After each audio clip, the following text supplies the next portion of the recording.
Vem, Senhor, abrir os nossos olhos para nós vermos a Ti. Dá-nos a graça de conhecer a pessoa do Teu Filho.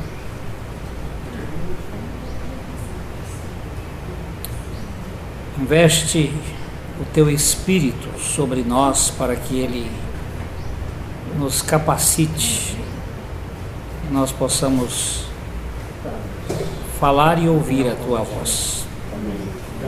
Em nome de Jesus. Então, eu não sei como é que vocês têm andado aí com o Alexandre. Cada um tem sua metodologia, né? Mas eu estou seguindo um passo a passo do livro de Gênesis. E pelas minhas contas, não sei se ele mexeu nesse assunto, pelas minhas contas, nós deveríamos olhar hoje, a partir do versículo 22 do capítulo 21 de Gênesis, que é Abraão na Filistia. Abraão fazendo uma aliança com Abimeleque.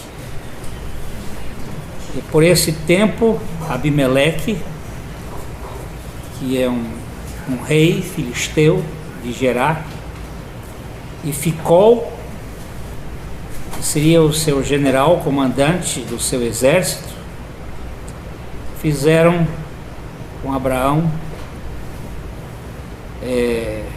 disseram a Abraão: Deus é contigo em tudo o que fazes. Eles estavam reconhecendo a operosidade de Deus na vida de Abraão. Mas Abraão estava exilado na Filistia. E ele estava uma espécie de degredo. Ele não estava no seu território para onde Deus havia mandado.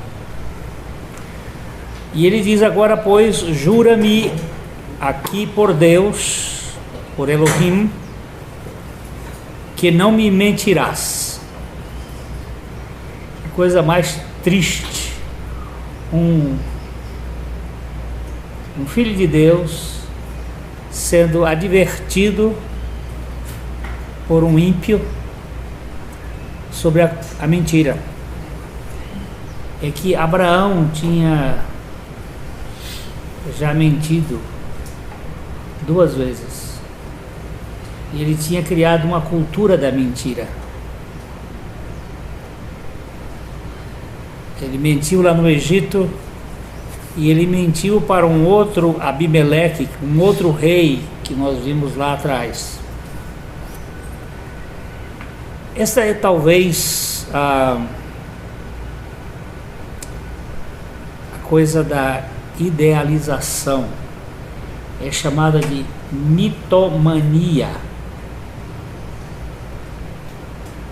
Você vive uma realidade que não é a realidade. Vive uma hipótese. E a mentira aí, ela não é tanto uma questão de passar alguém para trás, mas de livrar a pele.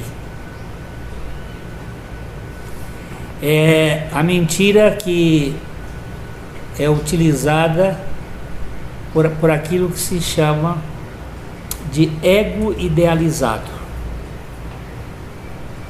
Nós construímos um ego, uma imagem que o Brennan chama de o impostor que vive em mim, e nós vendemos esse impostor para os outros através de bordaduras que a gente faz na nossa identidade, para que os outros nos aplaudam, nos apreciem, porque nós temos muito medo da crítica e da rejeição. E somos, de certo modo, viciados no elogio e na aprovação. Então, Abraão, por 2 vezes, ele comete esta coisa de mentir, e agora o rei diz: jura-me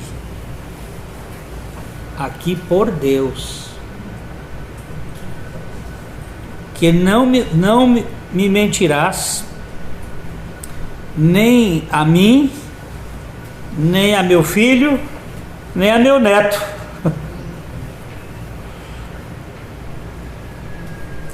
Pegou 3 gerações aqui, dizendo: ó, por favor, senhor Abraão, essa é uma grande decepção que ele traz para a sua história. A credibilidade dele era pequena, né? E o que eu entendo é que muitas vezes nós mentimos sem palavras, em não admitirmos que nós somos quem somos, por projetar sermos aquilo que não somos.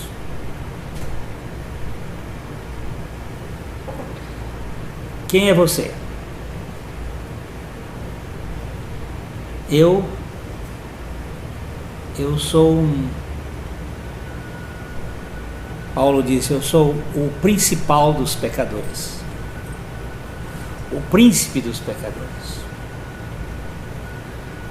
O filho que entrou na festa do Pai bondoso, ele vinha com um discurso: eu não sou digno. O outro que ficou fora da festa ficou indignado. Quem é você? Eu sou o pior dos pecadores, aceito pelo Salvador da graça. Esta é uma verdade que nós precisamos ganhar de nós e de Deus. De nós, para perdermos o medo da crítica. Porque se todos me rejeitarem e o Senhor me aceitar,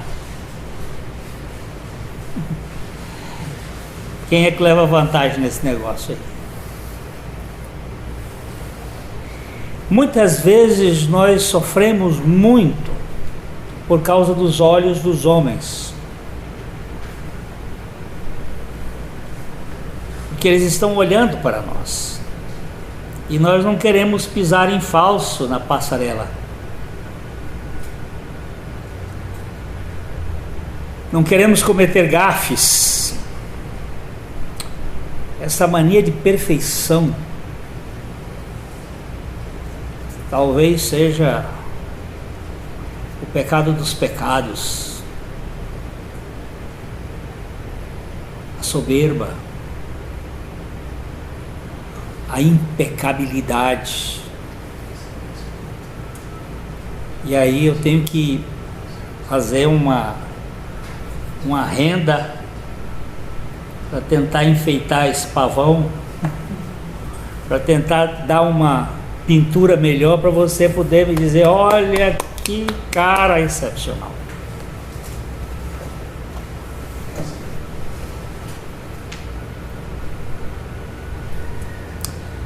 Me assusta que eu sou igual a Abraão.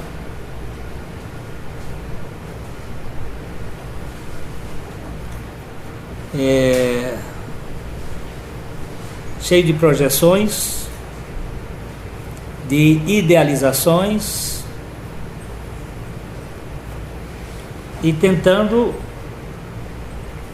demonstrar ser que eu não sou. quando na verdade Deus, que sabe quem eu sou, não está nem aí decepcionado comigo, porque Ele nunca teve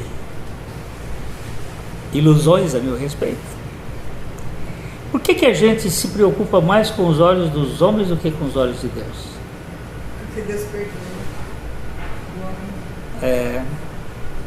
Mas eu não vou sentar no tribunal dos homens. E aí, doutora advogada? Mas e daí? Se você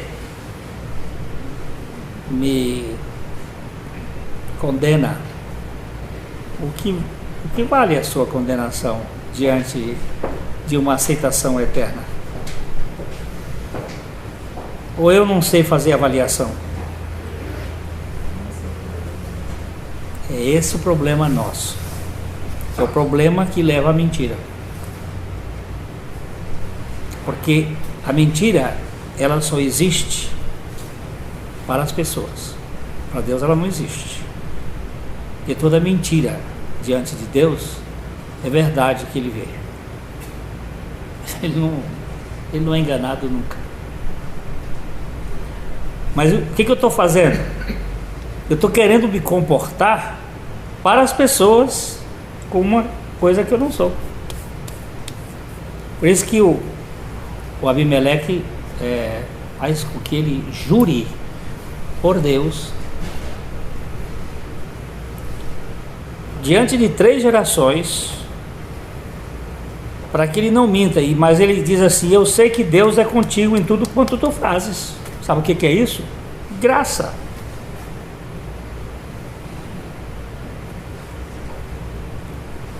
Graça, o conceito de graça é Deus dando e fazendo tudo a quem não merece nada. E mesmo assim, eu estou querendo merecer. Para quê? Para ficar bonito na foto?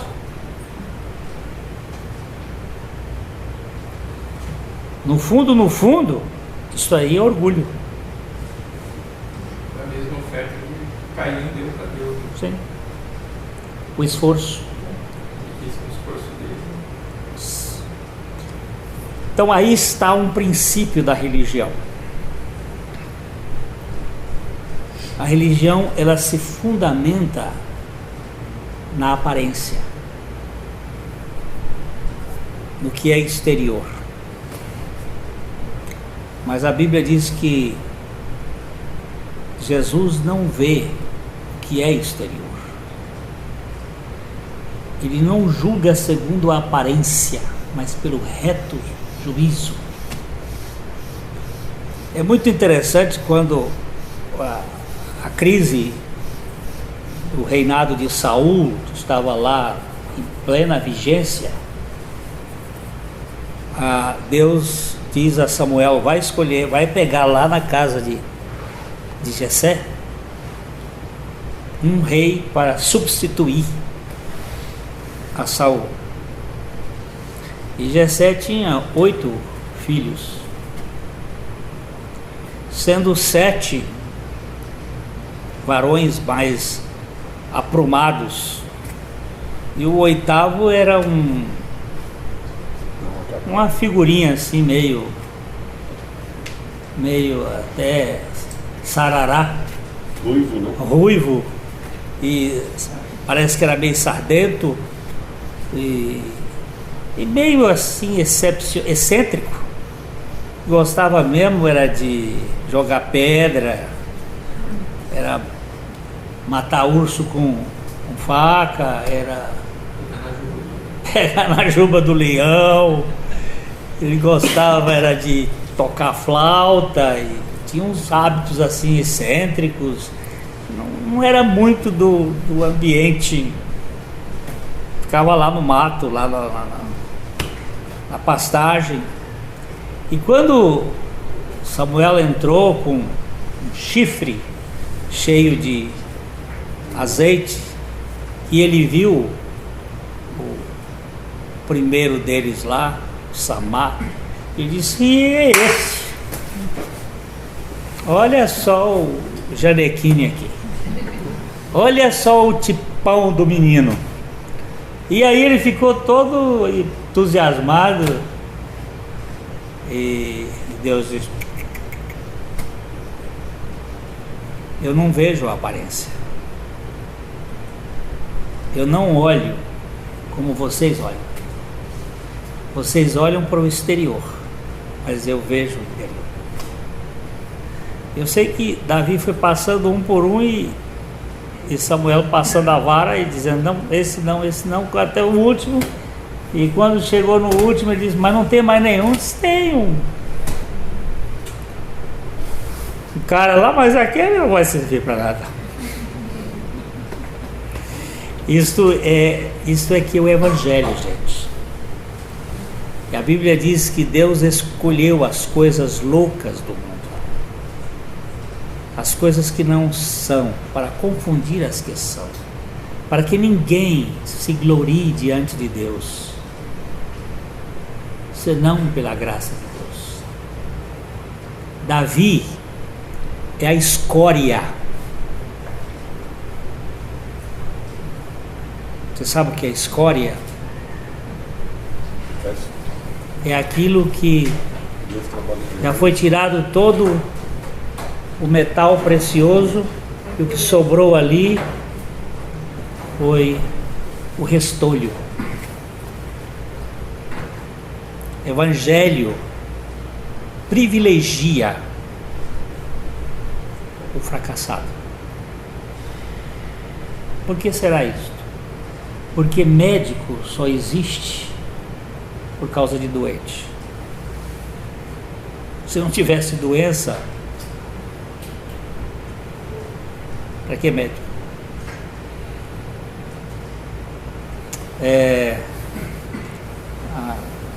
Tempo desse chegou um moço, ele chegou para mim assim, botou a mão em cima do meu ombro e disse: cara, eu sou teu irmão. Todo tatuado, bem forte, um tipo excêntrico. Aí ele diz assim: foi ouvindo este evangelho doido que você está anunciando que Deus foi me catar lá no meio do lixo. O gremista? O gremista? Lá no meio do lixo. Nós temos um Deus especialista nisso, em pegar o restolho. E por que eu tenho que ser a Gisele Bündchen? Por que eu quero ser o top model mais famoso na passarela? Isto é soberbia. Isto é petulância. É isso que faz a pessoa mentir. Mentir para quem, menino? Só se for para você e para os outros, para Deus não. Por isso ele disse: não mintas para mim, nem para meu filho, nem para meu neto. Para de se idealizar.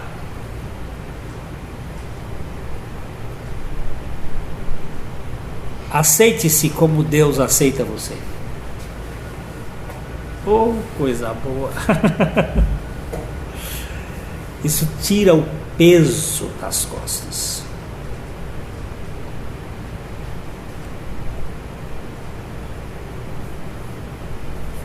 Eu presto atenção nisso aqui, com muito cuidado. Ele diz assim: e usarás comigo e com a terra em que tens habitado daquela mesma bondade com que eu te tratei. O Abimeleque faz uma censura e suplica, por causa do favor e da graça de Deus, que ele seja bondoso com o povo filisteu. E diz assim: olha, que você nos trate com a mesma bondade com que eu te tratei. Isso chama-se reciprocidade. É o princípio do mundo, mas não é o princípio da graça. O princípio da graça é sermos mais generosos do que recebemos dos outros. Aí Abraão fez uma resposta, ele jurou. Então o pacto foi feito. Nada obstante, ele levou uma censura, aí ele vai fazer a troca. Nada obstante, Abraão repreendeu Abimeleque por causa de um poço de água que os servos desse lhe haviam tomado à força.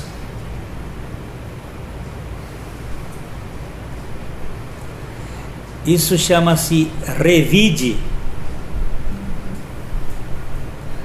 Já que você me deu uma canelada aqui, eu vou te dar um pontapé.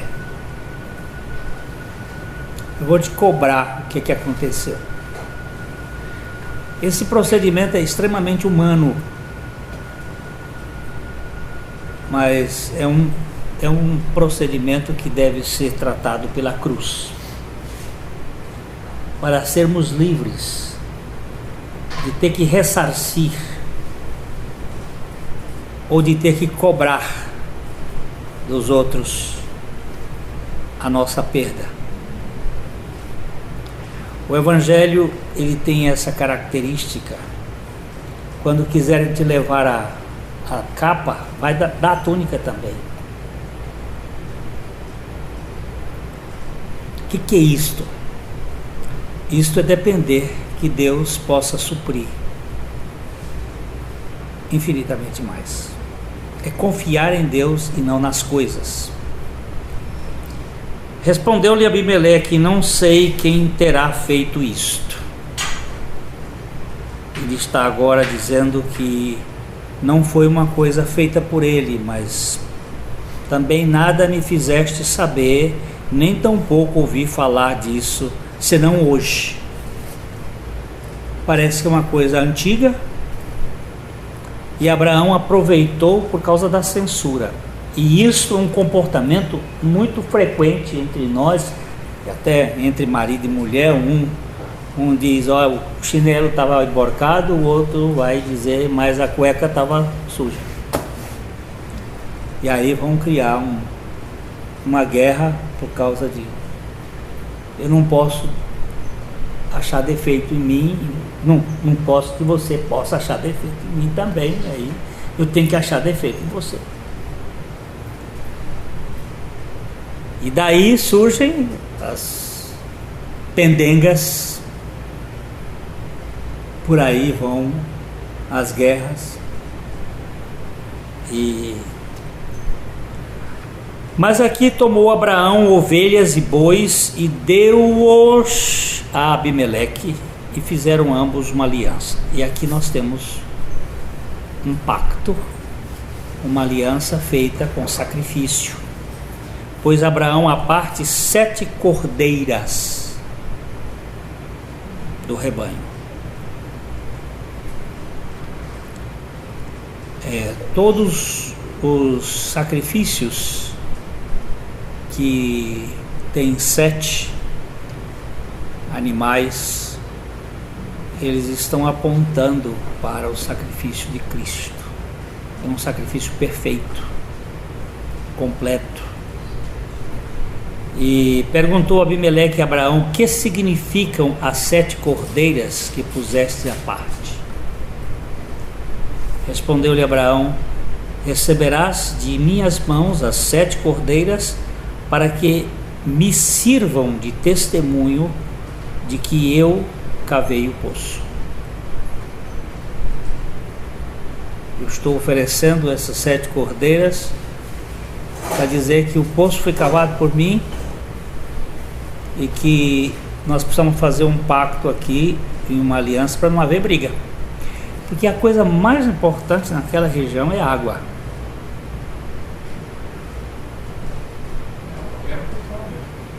Mais rico do que petróleo. Quem tem água, aquela guerrinha que eles estão tendo lá é guerrinha de água. Tem uma filha de Caleb, Axa, que casou-se com Otoniel. Ela herdou um pedaço de terra, mas não tinha água. E aí ela chegou para o pai e diz assim: o senhor me deu uma terra, mas é árida, não tem água. Que me serve essa terra sem água? Me dá uma fonte. E isto aqui também é tipologia de Cristo,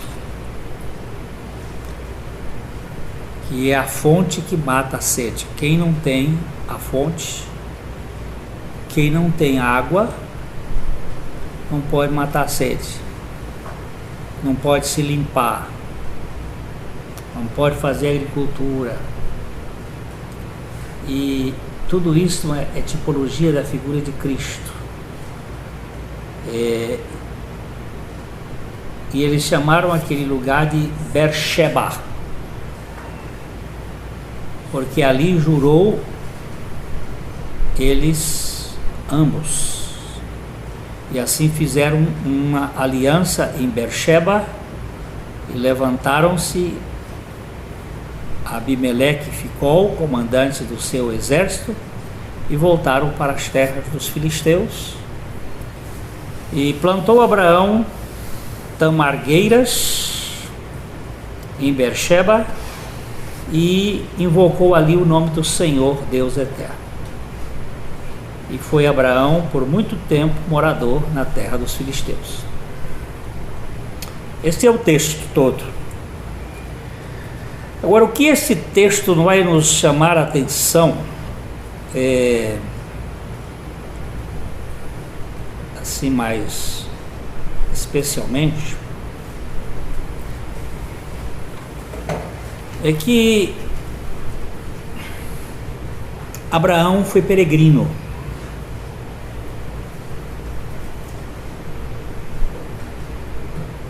Ele nunca foi um homem enraizado, como nós outros. Nossa pátria não é esta. Nós estamos aqui, mas nós somos sem terra. Nós podemos ser mordomos, mas não podemos ser donos, porque por princípio do Senhor e a terra é a sua plenitude. Nossas raízes como cristãos não estão fixadas aqui na terra. Quando pela primeira vez os membros da seita O Caminho foram chamados de cristão,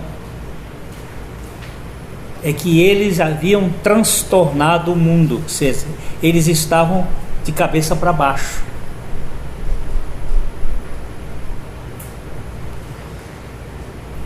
É como se fossem morcegos. As raízes deles não estão na terra, estão nos céus. O cristão não é um ser terráqueo, é um ser celestial na terra. Se você reparar o que diz o apóstolo Paulo, ele diz que na sua bendição que diante de Deus, que nos desarraigou deste mundo perverso. Desarraigou é tirar as raízes.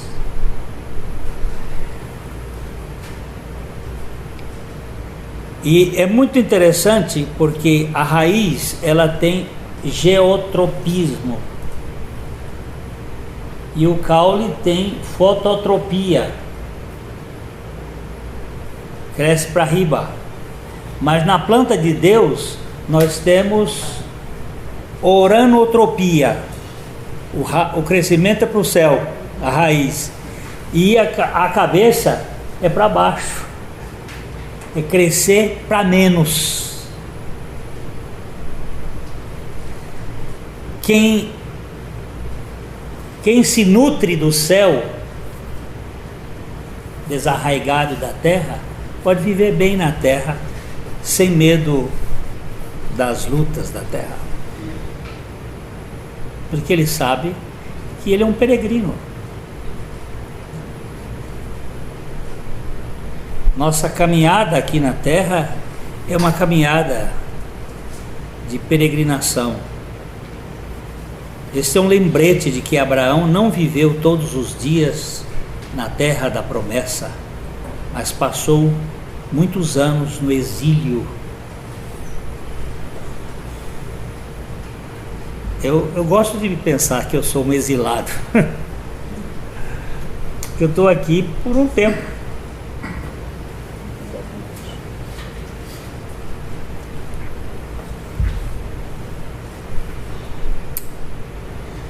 Mas que eu sou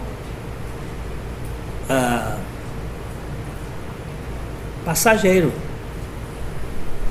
Ainda que a gente tenha algumas coisas, mas essas coisas não podem governar a nossa vida.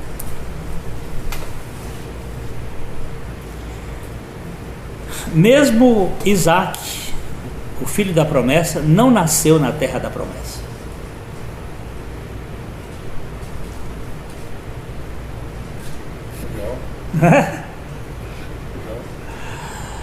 Ele nasceu no exílio e teve que peregrinar lá com seu pai, que andou de nação para nação, de reino para reino, como peregrino. E depois Jacó, a mesma coisa, e eles nunca foram só quando eles vieram do Egito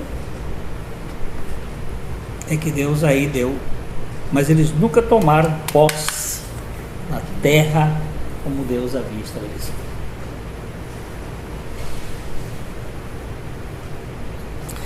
Eu quero ler um texto aqui de Hebreus 11, Hebreus 11, 8. Pela fé, Abraão, quando chamado, obedeceu, a fim de ir para um lugar que devia receber por herança, e partiu sem saber onde ia.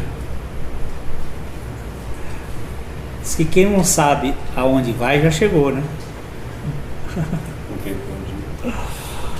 Pela fé peregrinou na terra da promessa como em terra alheia,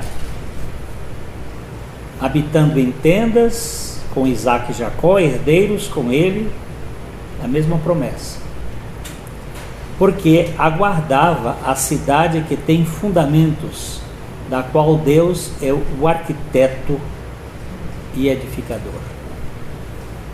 Pela fé também a própria Sara recebeu poder para ser mãe, não obstante o avançado de sua idade, pois teve por fiel aquele que lhe havia feito a promessa.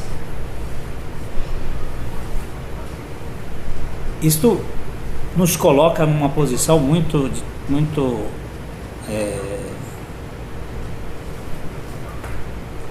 propícia para que nós andemos. Aliás, eu posso até andar um pouquinho mais aqui, que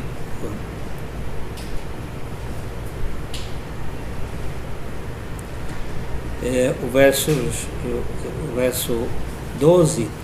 Por isso também de um só, aliás, já amortecido, saiu uma posteridade tão numerosa como as estrelas do céu, inumeráveis como a areia que está na praia do mar. todos estes morreram na fé, sem ter obtido a promessa, vendo-as, porém, de longe e saudando-as, confessando que eram estrangeiros e peregrinos sobre a terra.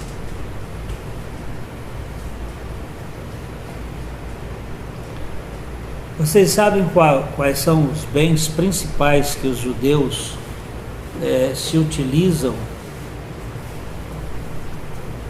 quando eles estão no exílio? Os principais, onde eles põem a maior quantidade de ovos, em que diz que a gente não pode botar os ovos só numa cesta, mas aonde é que eles põem a maior quantidade de ovos? Diamante, ouro, coisas que eles podem carregar. Eles não põem muito em bens imóveis. Normalmente, quando estão em imóveis, é por incorporadoras. Mas as famílias judaicas, elas sempre tiveram essa ideia da mobilidade. Na hora que aperta, corre e leva.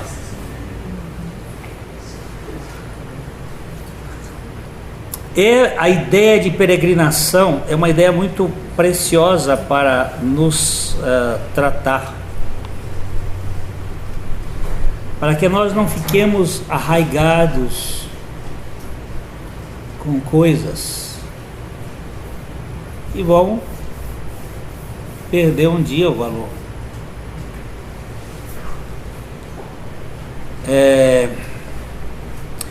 Essa ideia de peregrinação nos faz recordar que, ainda que Abraão tivesse deixado as terras de seu pai e tivesse vindo para a terra prometida, ele viveu lá como um estranho em um país estrangeiro. Quando nós nascemos de novo pela graça de Deus, nós somos retirados de um império das trevas e transplantados para o reino do Filho do seu amor. É um sequestro da graça de Deus. Tira, rapta, remove deste governo que tiraniza, que sucateia a alma, que suga as nossas entranhas. Vou tirar vocês. Eles eram estrangeiros e peregrinos na terra. O exílio de Abraão tipifica que os justificados devem esperar viver como exilados até poder entrar na terra da promessa de Deus. Isso é muito bom.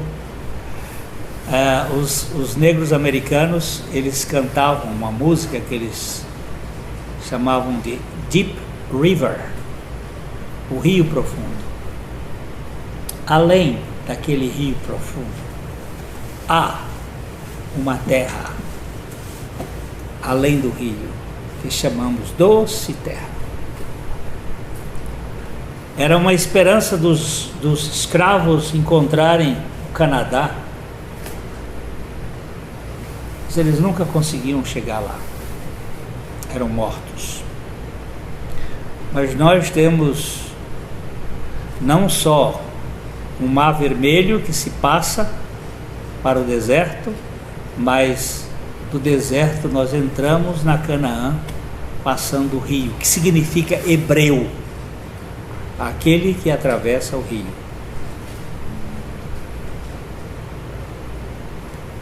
E possui a terra de Deus. Qual é a terra de Deus? A terra de Deus é a Nova Jerusalém, que é a nossa morada eterna. Então nós temos que tomar como característica que nós somos peregrinos aqui na terra. E, portanto, nada deste mundo é definitivo. Nada.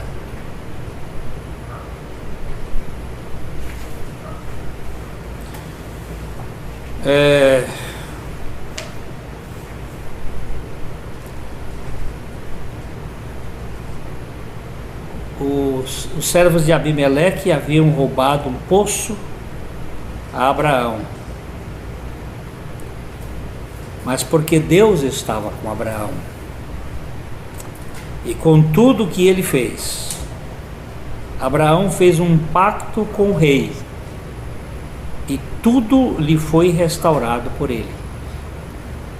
Em vez de nós guerrearmos, nós temos que buscar o pacto da graça de Cristo Jesus para resolver as pendengas e as questões que estão tentando tirar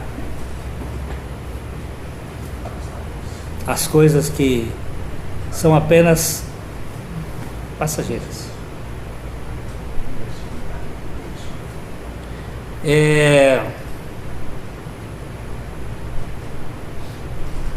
O Evangelho é uma boa mensagem. É a mensagem da alforria, que tira de nós o gemido do escravo, que nos faz cantarolantes de crianças que cantam, que brincam.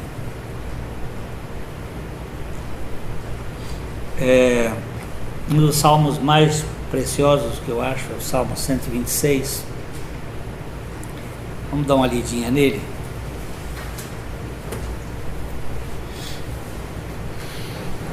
Esse salmo é um salmo de restauração. Ele fala... nós primeiro vamos, em vez de olhar primeiro o 126, vamos dar uma olhadinha no 137. O 137 é salmo de escravatura. O povo estava na Babilônia e ele diz assim: às margens dos rios da Babilônia nós nos assentávamos e chorávamos, lembrando-nos de Sião. Foi um tempo de memória triste. Nós penduramos nos salgueiros que lá havia, nós pendurávamos as nossas harpas, pois aqueles que nos levaram cativos nos pediam canções, e os nossos opressores que fôssemos alegres, dizendo: entoai-nos algum dos cânticos de Sião. Sião é o tipo da Nova Jerusalém, é o tipo da cidade eterna. Você vai ver isso no livro de Hebreus, no livro de Apocalipse. Cantem por favor um cântico de Sião, sejam alegres. E eles dizem: como porém haveríamos de entoar o cântico do Senhor na terra de estranhos? Se eu de ti me esquecer, ó Jerusalém, que se esqueça a minha mão direita. Aí eles vai dizer: apegue-se-me a língua ao paladar, se não me lembrar de ti, se não preferi eu, Jerusalém, a minha maior alegria. Contra os filhos de Edom, lembra-te, Senhor, do dia de Jerusalém, pois diziam: arrasai, arrasai-a até os fundamentos. Filha da Babilônia, que has de ser destruída, feliz aquele que te dera pago do mal que nos fizeste. Feliz aquele que pegar teus filhos e esmagá-los contra a pedra. É um cântico um salmo de escravatura, de vingança, de ressentimento. É um salmo que mostra a dor de quem é escravo. É mais um gemido do que um salmo. Agora, quando a gente vai para o Salmo 126, você vai verificar que muda o tom e a toada. Ele diz: quando o Senhor restaurou a sorte de Sião.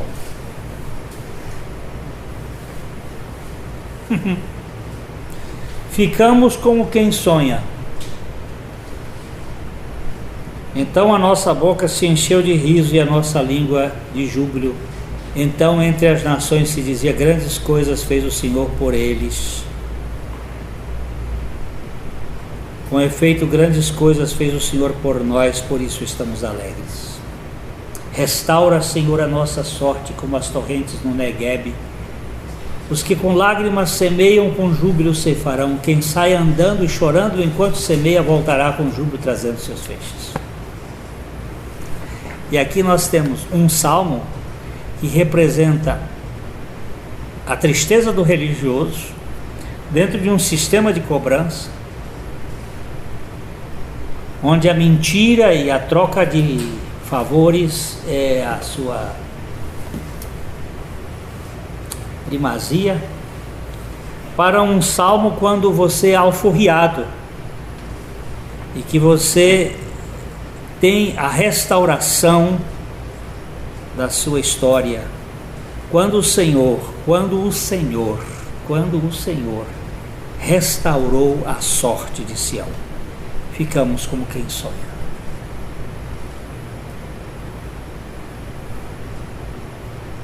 Quando o Senhor restaura a nossa alma das prisões, dos cárceres invisíveis, das cafuas do medo, então nós entramos num terreno amplo. A nossa boca se encheu de riso e a nossa língua de júbilo, e era o que se diziam entre as nações onde nós andamos peregrinando. Você sabe, Deus tem feito grandes coisas por esse povo. Sabe por quê? Um povo liberto é um povo alegre.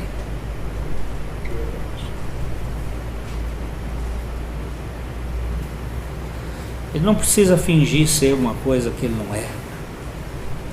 E ele diz: com efeito, grandes coisas fez o Senhor por nós, por isso estamos alegres.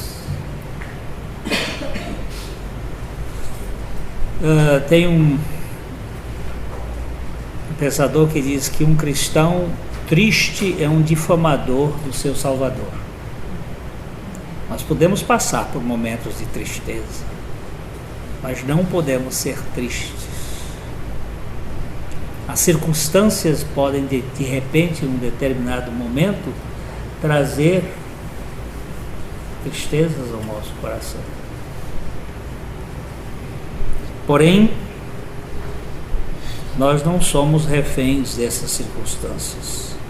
Restaura, Senhor, a nossa sorte, como as torrentes do Neguebe.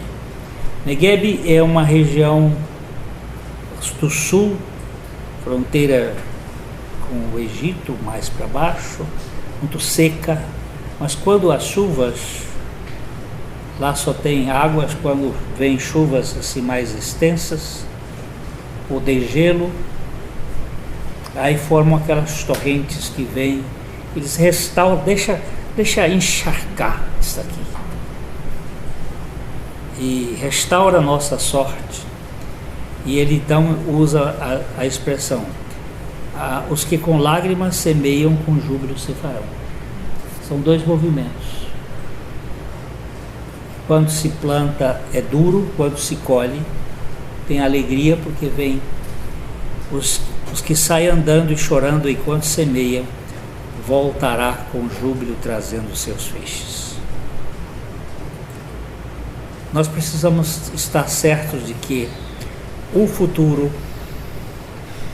a nova Jerusalém, a esperança eterna, supera todas as nossas lágrimas e sofrimentos do aqui e agora. Se isto não for, nós estamos ferrados. E se isso não for uma realidade viva para nós, nós vamos viver murmurando, criticando, gemendo, como os escravos lá da Babilônia, pendurando as nossas harpas,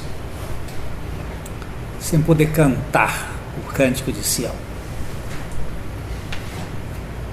Agora, pela graça de Deus, e nós vivemos pela fé, não alcançando ainda lá, mas sabendo que vou chegar lá. Isto vai me dar gás para caminhar com confiança até o momento que o Senhor dissesse: entra, vem cá. Eu estava falando para os pastores hoje que Francis Collins,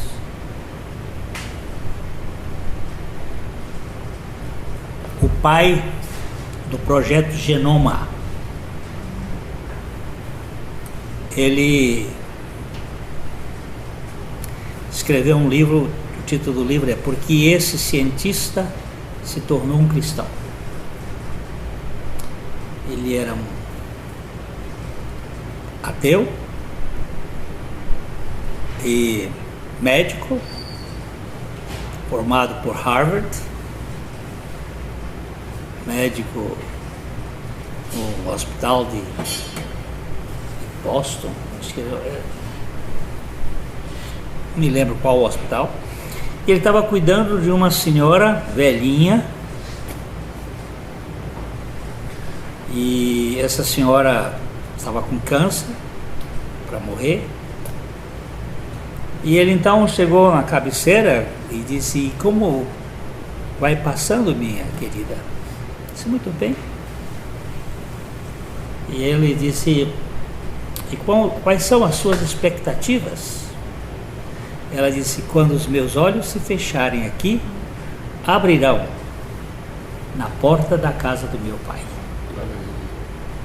Nada daqui é permanente, tudo de lá é eterno. Uau! Foi um verdadeiro soco. Não foi nenhum sermão, nenhum convencimento, foi simplesmente a encarnação da esperança. Isso aqui tudo vai acabar, mas eu vou lá para a casa do meu pai. Francis Collins não dormiu aquela noite. Como que pode? Depois ele foi lá fazer os estudos da helicoidal, do DNA, e isto aqui não é aleatório. ATGC, TG, AT, isso aqui não é casual, isso tem uma inteligência por trás. E não é que foi o DNA que foi pregar o evangelho para ele depois da velhinha fechar os olhos? E ele conta no livro dele por que esse cientista se tornou um cristão. Porque a vida de Cristo é um milagre na vida das pessoas. E essa vida de Cristo sendo um milagre, nós somos apenas peregrinos neste mundo. Estamos de passagem. Nossa pátria é lá em cima. Não vamos ficar preocupados com Dilma Rousseff, nem com mensalões e mensaleiros e petroleiros. Vamos orar pedindo a Deus que, por sua graça, tenha misericórdia desse país. E que, como eu disse, eu não sei se foi Churchill que disse isso, um desses políticos, o inferno, se não existisse, precisava ser criado, porque tem gente que precisa ir para o inferno para pagar as contas.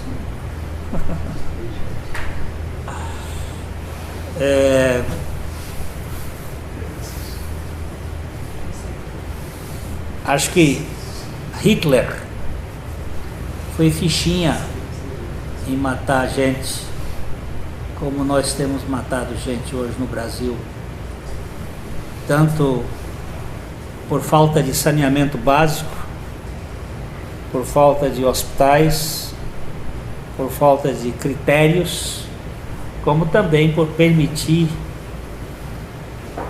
quase 60 mil pessoas mortas por ano nesse país.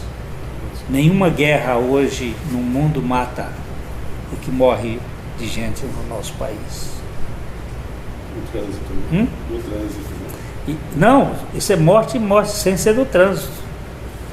Morte de assassinato. São 56 mil mortes de assassinatos.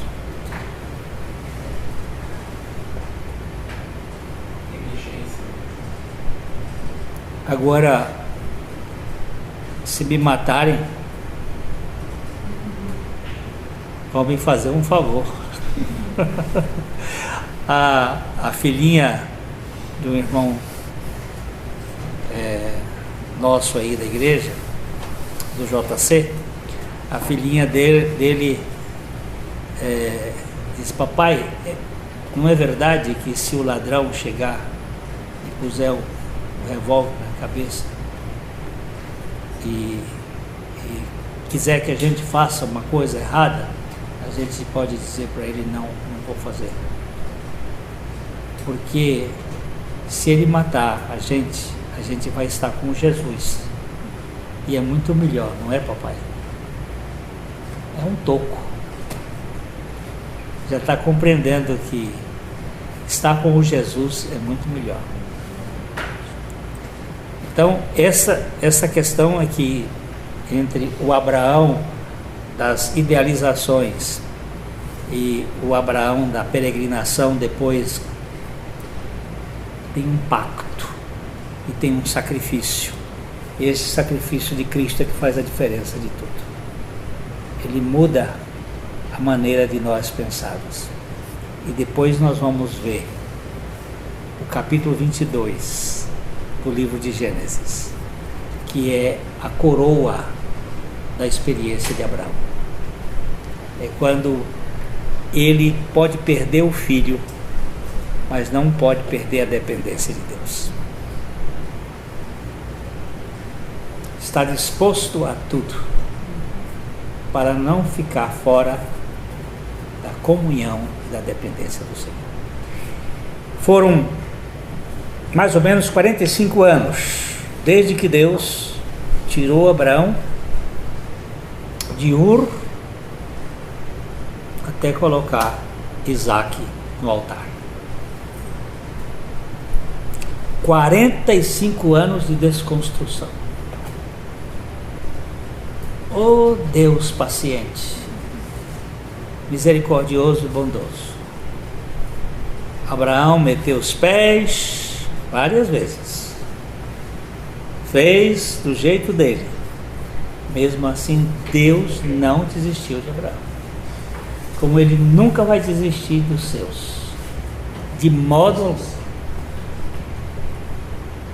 Ainda que, todavia, mesmo que as coisas não aconteçam como nós gostaríamos que acontecessem, ou que aconteçam totalmente diferentes, o Senhor não vai nos deixar sozinhos.